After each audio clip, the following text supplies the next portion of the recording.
Faça uma coisa por mim. Pega na mão do teu irmão, segura firme aí. Pega, pega. Olhe pra mim, vai.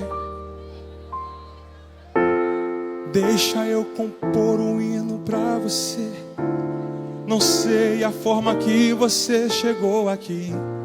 Um dia um certo homem assaltado foi. Espancaram ele até no chão cair. E enquanto ele sangrava, um cidadão passou. Era um sacerdote e fingiu que não viu. Estava com pressa, tinha prioridades, mas faltava amor, essa é a verdade. No mesmo lugar vai passar um levita. Quem sabe uma canção pra Deus ele cantou, dizendo eu te amo acima de tudo. Mas como a si mesmo, o próximo ele não amou. Fez a mesma coisa que os sacerdotes. Não tinha remédio para sarar a dor. Com as mãos vazias, ele prosseguiu. E alguém caído pelo chão continuou.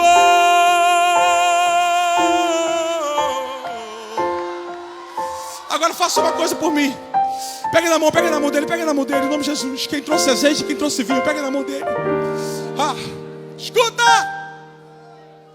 E no mesmo lugar o bom samaritano vem.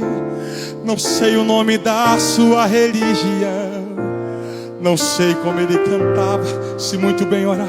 Só sei que ocupado estavam suas mãos. Dentro dele havia muita compaixão.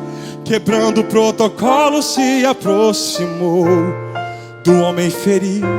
Ele foi até o chão. Ei, sinta ele aí tocando em suas mãos. Derramou azeite e vinho em suas feridas. Estancou teu sangue e te levantou. Fez da sua vida a essência dele. O bom samaritano que você cuidou. Ele não olhou para sua aparência, nem o que você tinha para oferecer. Não importa se existe alguém aqui caído, o bom samaritano vai aparecer. Você é o espelho, levanta a mão, que reflete a... Levanta a mão dele lá em cima, vai.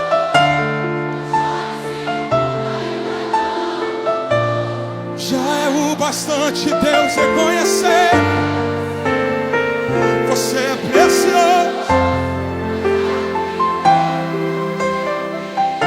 Se você desistiu, Deus não vai desistir. Ele está aqui para te levar.